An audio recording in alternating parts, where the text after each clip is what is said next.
संबल से खबर है, मदरसों में योग पर शफीकुर रहमान बर्क ने बड़ा बयान दिया है। मदरसों और दरगाह में योग दिवस का बॉयकॉट किया गया है। मदरसों में योग दिवस की जगह तालीम दिवस मनाना चाहिए। मदरसों और दरगाह में योग दिवस की क्या आवश्यकता है, ये कह रहे हैं शफीकुर रहमान बर्क, संबल से सपा के सांसद हैं। अपने बयानों से हमेशा सुर्खियां बटोरते हैं, विवाद खड़े करते हैं। अब की बार उन्होंने योग दिवस पर हमला बोला है, कहा है कि मदरसों और दरगाह में इसकी आवश्यकता ही क्या है, वहां पर उस दिन तालीम दिवस मनाना चाहिए। शफीकुर रहमान बर्क का बयान, कह रहे हैं मदरसों और दरगाह में योग दिवस की आवश्यकता क्या है, तालीम दिवस मनाया जाए 21 जून को।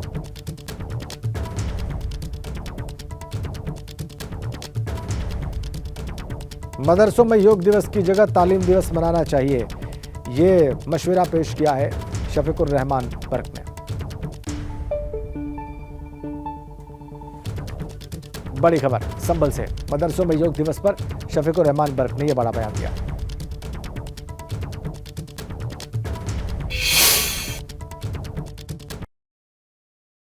मदरसों में तालीम के लिए मनाइए, मदरसों में तालीम दिवस मनाइए कि लोगों को ये एहसास दिलाया जाए कि भाई तुम कम पढ़ रहे हो, नहीं पढ़ रहे हो, तुम्हारी तालीम में क्या कमी है। तो ये तो मदरसों के अंदर तो तालीम दिवस मनाना चाहिए, योग दिवस से क्या मतलब है। लखनऊ से खबर है, शफीकुर रहमान बर्क पर बासित अली ने पलटवार किया है। सपा सांसद मदरसों को आतंकवाद का अड्डा बनाना चाहते हैं। सपा सांसद नहीं चाहते कि मदरसे आगे बढ़े, इसीलिए उलूल जुल बयान देते रहते हैं सपा सांसद। ये बयान है बासित अली का। बासित अली का पलटवार शफीकुर रहमान बर्क के ऊपर। वो कह रहे हैं कि सपा सांसद मदरसे आगे बढ़े ऐसा चाहते नहीं है, मदरसों को आतंकवाद का अड्डा बनाना चाहते हैं। भारतीय जनता पार्टी जब मुसलमानों के एक हाथ में कुरान और दूसरे हाथ में कंप्यूटर की बात करती है, भारतीय जनता पार्टी जब लैपटॉप देने की बात करती है, भारतीय जनता पार्टी जब मुसलमानों के, गरीब मुसलमानों के कल्याण के लिए काम करती है, तो समाजवादी पार्टी के लोगों के पेट में जो दर्द होता है, वो दर्द आज मुसलमान समझ रहे हैं कि वोट बैंक का दर्द है। योग रखे निरोग और तंदुरुस्ती हजार नियामत है, ये सभी लोग बचपन से सुनते आ रहे हैं, समझते आ रहे हैं। योग न किसी धर्म का मुद्दा है, न पार्टी का। योग केवल मुसलमान और गरीब मुसलमान, खासतौर से मदरसों के बच्चों के सेहत से जुड़ा हुआ मुद्दा है। तो मदरसों में योग को लेकर सियासी घमासान बढ़ गया है। शफीकुर रहमान बर्क के बयान पर भाजपा अल्पसंख्यक मोर्चा के प्रदेश अध्यक्ष ने बड़ा बयान दिया। उन्होंने कहा कि शफीकुर रहमान बर्क मुसलमानों को बहकाने का काम करते हैं।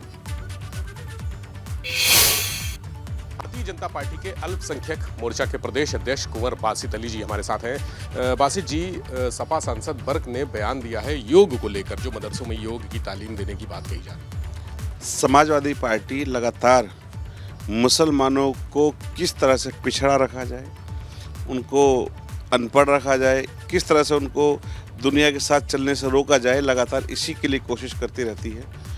जब वो सत्ता में होते हैं तो मुसलमानों की भलाई के लिए कोई काम नहीं करते, केवल लॉलीपॉप देने का काम करते हैं। लेकिन आज जब मदरसों के अंदर योग की बात है, जब स्कॉलरशिप की बात है, गरीबों को मकान देने की बात आती है, तो उनको दर्द होता है। और वो लगातार जो मुसलमानों को भटकाने, लटकाने और बहकाने का काम करते आए थे, अब मुसलमान उनके चक्कर में नहीं आने वाला है। इस बार योग दिवस पर जब पूरी दुनिया योग कर रही है, मदरसे के बच्चे भी योग करेंगे, निरोग रहेंगे और तंदुरुस्ती हजार नियामत है, ऐसा आपने लगातार सुना होगा। मदरसों के अंदर योग हो और मदरसों के अंदर बच्चे भी तंदुरुस्त रहें, वो लगातार योग के साथ चलें, लगातार वर्जिश करें, तो इसकी जो लोग बुराई कर रहे हैं वो कहीं ना कहीं उनको समझना चाहिए कि वो मुसलमानों के दुश्मन हैं। एक तरह से उनका जो इशारा है वो ये है कि जो सरकार है वो चीज़ें थोपने का प्रयास कर रही है। इसके पहले राष्ट्रगान को लेकर भी तमाम बवाल हुए थे और भी तमाम लोगों ने विरोध दर्ज कराया। अब योग की बात है, वो कह रहे हैं कि ये दीनी तालीम का हिस्सा नहीं है। योग करने से कोई दीनी तालीम ख़त्म नहीं हो जाती है और ना दीनी तालीम रुक जाती है। योग करने से दीनी तालीम और अच्छी हो सकती है। और दीनी और दुनियावी तालीम भारतीय जनता पार्टी, जब प्रधानमंत्री हमारे, मैं बच्चों के हाथ में, मुसलमान बच्चों के हाथ में, एक में कुरान और दूसरे में कंप्यूटर देखना चाहता हूं, जब कहते हैं तो ये स्पष्ट है कि भारतीय जनता पार्टी सबका साथ, सबका विकास और सबके विश्वास के साथ जो आगे बढ़ती है, वो सपा, बसपा, कांग्रेस जैसी पार्टियां अपने आप को ठगा महसूस करती हैं कि जब हम सत्ता में थे हमने कुछ किया नहीं इनको पीछे रखने के अलावा। आज जब भारतीय जनता पार्टी उनको एक्सक्यूज में बड़ी हिस्सेदारी देती है, जब उनको आगे बढ़ाने का काम करती है, तो इन लोगों को इस बात का दुख होता है। बहुत शुक्रिया। कुंवर बासित अली जी हमारे साथ थे। उन्होंने कहा कि मदरसों में जो योग की पाठशाला चलाई जाएगी वो दीनी तालीम का हिस्सा नहीं है, बल्कि ये ज़रूरी है, चूँकि योग स्वस्थ तन और स्वस्थ शरीर के लिए, स्वस्थ मन के लिए ज़रूरी है। कैमरा सहयोगी राजू के साथ विवेक त्रिपाठी, एबीपी गंगा, लखनऊ। हमारे संवाददाता उबैदुर रहमान इस बयान पर और ज़्यादा हमें जानकारी देंगे, इस वक्त हमारे साथ जुड़े हुए हैं। उबैद, शफीकुर रहमान बर्क कोई पहली बार इस प्रकार का बयान नहीं दिया है उन्होंने, वो इस तरह के बयान देते रहते हैं। अब की बार उन्होंने योग दिवस पर बयान दिया है और बायकॉट की बात कही है, तो सिर्फ बयान दिया है या इससे आगे बढ़ के भी वो कुछ कर रहे हैं?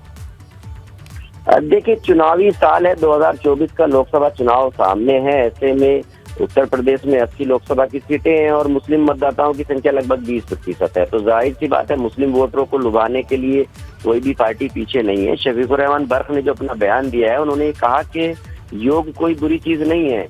योग सुबह सवेरे पहलवानी या योग या एक्सरसाइज जो है अपने घर से करके जाना चाहिए। मदरसों में या ऑफिसेज में ये काम नहीं होना चाहिए। वहां पर मदरसों में पढ़ाई होनी चाहिए, ऑफिसेज में सरकारी कार्य होने चाहिए और सुबह सवेरे ये काम अपने घर से करके जाना चाहिए। पहले लोग पहलवानी करते थे, अखाड़े होते थे, कुश्ती होती थी। तो शफीकुर रहमान बर्क का सीधा सीधा जो निशाना है वो योग पर इसलिए है कि भाजपा इसको योग दिवस के रूप में जब मना रही है, तो जाहिर सी बात है शफीकुर रहमान बर्क उत्तर प्रदेश में बड़े मुस्लिम चेहरा है।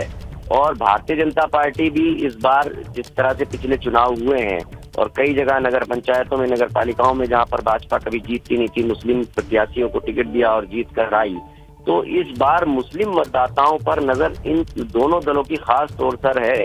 और बहुजन समाज पार्टी की भी अगर आप कह रहे हैं कि चुनाव को मद्देनजर जो है इस प्रकार की बातें की गई हैं। बहुत धन्यवाद आपका उबैदुर रहमान।